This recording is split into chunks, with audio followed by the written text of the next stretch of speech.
Hello दोस्तों, welcome back to Powergenics. This is Vikas. आज का हमारा टॉपिक है इंटेंसिटी को लेके, मतलब तीव्रता, कि हम अपनी इंटेंसिटी को कैसे इंप्रूव कर सकते हैं। इसके कितने सारे बेनिफिट है, जैसे कि ये आपके स्टेमिना को इंप्रूव करता है, आपकी स्ट्रेंथ को बढ़ाता है, इसके साथ साथ आपके हार्ट को हेल्थी रखता है।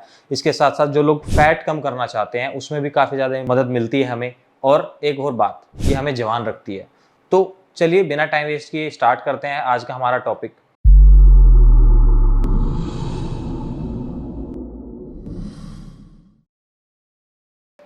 अपनी इंटेंसिटी को इम्प्रूव करने के लिए मैंने 8 पॉइंट रखे हैं। मैं आपको एक एक करके बताता हूँ। सबसे पहला है इंक्रीज ट्रेनिंग वेट, मतलब कि आपको अपने वेट को कैसे इंक्रीज करना है। देखिए, आप समझिए इस तरह से कि मान लो मैं चेस्ट प्रेस लगा रहा हूँ और मेरी चेस्ट प्रेस की जो स्ट्रेंथ है वो 100 केजी की है।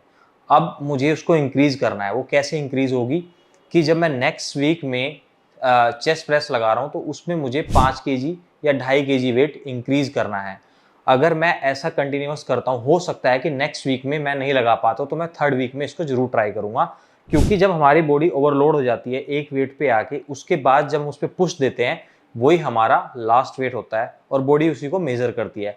ऐसा नहीं है कि आप 100 केजी से सीधे 120 केजी पे चले जाओगे। आपको 2.5 से 5 केजी ही इंक्रीज करना है वीक बाय वीक। अगर आप इस मेथड को अप्लाई करते हैं तो ये आपकी हेल्प करता है आपकी इंटेंसिटी को इंप्रूव करने में। पॉइंट नंबर 2 है increase the total volume. Total volume से मेरा क्या मतलब है, एक एग्जांपल लेते हैं। मान लीजिए आपको स्क्वाट लगाना है। स्क्वाट आपको लगाना है 100 केजी से, और आपको उसके 5 सेट लगाने हैं और 5 ही रैप लगाने हैं एक सेट के। अब इसको आप कैलकुलेशन करके देखिए, 5 इंटू 5 इंटू 100, मतलब आपने टोटल 2500 केजी वेट लिफ्ट किया है 5 सेट में, जिसमें आपको 5 रैप लगाने हैं। अब आपने एक टाइम डिसाइड कर लिया कि मुझे ये 15 मिनट में करना है। अब जब नेक्स्ट वीक आएंगे, हम देखेंगे कि अगर हमने सेम वेट को सेम टाइम फ्रेम में कर लिया तो हमारे अंदर कोई भी किसी भी तरह को इंप्रूवमेंट नहीं है। लेकिन हमें करना क्या है कि हमें अपने वेट को सेम रखना है, लेकिन अपने रैप को बढ़ा देना है। कैसे? हमें 5 सेट लगाने हैं जिसके 10 रैप, मतलब एक सेट का हमें 10 रैप लगाने हैं, और वेट हमारा सेम रहेगा 100 केजी। तो टोटल वॉल्यूम हमारा हो गया 5000 केजी। मतलब हमने सीधे 2500 से हम 5000 पे आ जाते हैं सेम टाइम फ्रेम में। हमने जो 15 मिनट सेट किया था, अगर हम ये कर पाते हैं तो इससे भी हमारी इंटेंसिटी इंप्रूव होती है। इसको करने के लिए, जैसे कि हमने फर्स्ट फेज में बताया, वेट को इंक्रीज करना है या अपने टाइम को डिक्रीज करना है। पॉइंट नंबर 3 है यूज बॉडी बिल्डिंग मेथड, मतलब जैसे कि drop set, super set, cheating, pose and play, इसके अलावा निगेटिव्स, इसके अलावा जॉइंट सेट। ये जितने भी वर्कआउट रूटीन हैं इनको हमें फॉलो करना है। अब समझते हैं कैसे। मान लीजिए कि आप 200 केजी स्क्वाट लगाना है, बहुत ज़्यादा हो गया। मैं 100 केजी से स्टार्ट करता हूँ। कि कोई आदमी 100 केजी का स्क्वाट लगा रहा है, उसका जो पहला सेट है वर्कआउट का, लेग डे में स्क्वाट है, और उसने बहुत ईजी उसको परफॉर्म किया, उसने उसके 10 रैप निकाले हैं। अब जो बॉडी बिल्डर्स होते हैं वो क्या करते हैं, सबसे पहले, अब हम इसको थोड़ा साइड करते हैं, हम समझते हैं कि ये कैसे होगा। अब हमने सारी एक्सरसाइज परफॉर्म कर ली, जैसे कि आइसोलेशन मूवमेंट है हमारे, अब लंजीज हो गए, या इसके अलावा ग्लूट ब्रीज, जितनी भी लेग की एक्सरसाइज है, हैमस्ट्रिंग कर्ल, लेग कर्ल, हमने सबको परफॉर्म किया। उसके बाद हमने लास्ट में स्क्वाट लगाया 100 केजी से, सेम वेट से जो हम पहले लगाते थे।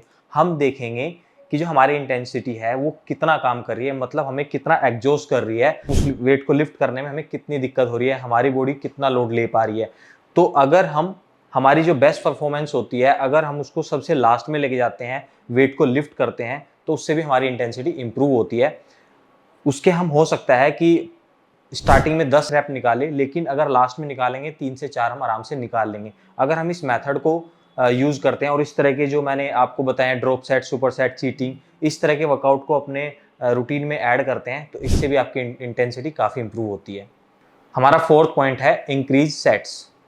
अब एग्जाम्पल से इसको समझते हैं कैसे। मान लीजिए हमें चेस्ट प्रेस लगानी है, हम 100 केजी से लगा रहे हैं, हमें 3 सेट लगाए हमने, और एक सेट के अंदर हमने 8 रैप लगाए हैं। अब नेक्स्ट वीक में चले जाते हैं हम लोग, हम वेट भी सेम रखेंगे। अब हमें करना क्या है, रैप भी सेम रखने हैं, हमें सेट इंक्रीज कर देने हैं। मतलब कि जैसे हमने लास्ट वीक में 3 सेट लगाए थे, 8 रैप लगाए थे ईच सेट में, ऐसे अब इस बार हम 5 सेट कर देंगे और रैप रेंजेस सेम रखेंगे और वेट भी सेम रखेंगे। ये भी काफ़ी हेल्पफुल रहता है हमारी इंटेंसिटी को इंप्रूव करने के लिए। हमारा फिफ्थ पॉइंट है इंक्रीज रेपिटेशंस। अब इसका क्या मतलब है, मान लीजिए कि फिर से एग्जांपल लेते हैं चेस्ट प्रेस का ही। कि आप चेस्ट प्रेस लगा रहे हो और आपने सेम वेट मतलब कि 100 केजी वेट से आपने 10 रैप निकाले हैं। अब आपको करना क्या है कि आपको नेक्स्ट वीक में अगर आप 10 की जगह पे 12 रैप निकाल पाते हो सेम वेट से, तो मतलब ये भी आपकी इंटेंसिटी को इंक्रीज कर रहा है। तो जिस तरह से हमने सेट को इंक्रीज किया था, अब हम रैप को भी इंक्रीज करेंगे। हमारा पॉइंट नंबर 6 है डिक्रीज रेस्ट पीरियड। मान लीजिए कि हमने एक सेट लगाया, सेट से मतलब है कि एक एक्सरसाइज परफॉर्म की, जैसे कि स्क्वाट की हमने एक एक्सरसाइज परफॉर्म की और हम एक सेट के बाद दूसरे सेट में मान लीजिए 3 मिनट का रेस्ट ले रहे हैं, और अगर हम इस टाइम पीरियड को नेक्स्ट वीक में 3 से 2 मिनट पे लेके आ जाते हैं, तो ये भी काफ़ी हेल्पफुल रहता है हमारी इंटेंसिटी को इंक्रीज करने के लिए। मतलब हमें अपने रेस्ट पीरियड को जितना ज़्यादा कम करेंगे, इतने हमारी इंटेंसिटी इंप्रूव होगी। हमारा 7th पॉइंट है इंक्रीज मैकेनिकल वर्क और डिक्रीज लेवरेज। मतलब क्या है कि इसको इस तरह समझते हैं, पावर लिफ्टिंग के थ्रू हम इसको समझने की कोशिश करते हैं। मान लीजिए पावर लिफ्टिंग में अगर हम हैं तो हमें एक स्क्वाट परफॉर्म करना है 200 केजी का, जिसके हम 10 सेट लगाएंगे। अब यहाँ पे बारबल की अगर हम बात करते हैं, बारबल 16 इंच की हमने एक बारबल ले लिया, मतलब कि 16 इंच से मेरा मतलब है रेंज ऑफ मोशन। जो बारबल स्क्वाट होती है उसका रेंज ऑफ मोशन 22 इंचज के आसपास होता है, लेकिन कई बार जिमों के अंदर ओलंपिक बारबल नहीं होती, तो हम छोटे वाली जो बारबल होती है उसको पिक करते हैं। अगर हम इसको कैलकुलेट करते हैं एक फॉर्मूले के थ्रू, हमारा जो टोटल वेट है 200 केजी, हमने सेट लगाए 10 और इसके साथ साथ हमने इनटू कर दिया 16 इंचज, जो कि हमारी नॉर्मल बारबल है, तो हमारा एक्चुअल वेट आया 32,000 केजी। मतलब हमने 32,000 केजी वेट लिफ्ट किया है 10 सेट में। इसी तरह से अब ओलंपिक बारबल से समझते हैं। हमने क्या किया, 200 केजी वेट लिया, इसके साथ हमने इसके 10 सेट लगाए, और जो हमारा रेंज ऑफ मोशन है, जो हम जमीन से लिफ्ट कर रहे हैं, तो वो टोटल कितना हुआ, 22 इंच की अगर बारबल है तो मतलब इंटू 22, तो टोटल वेट हो गया हमारा 44,000 केजी।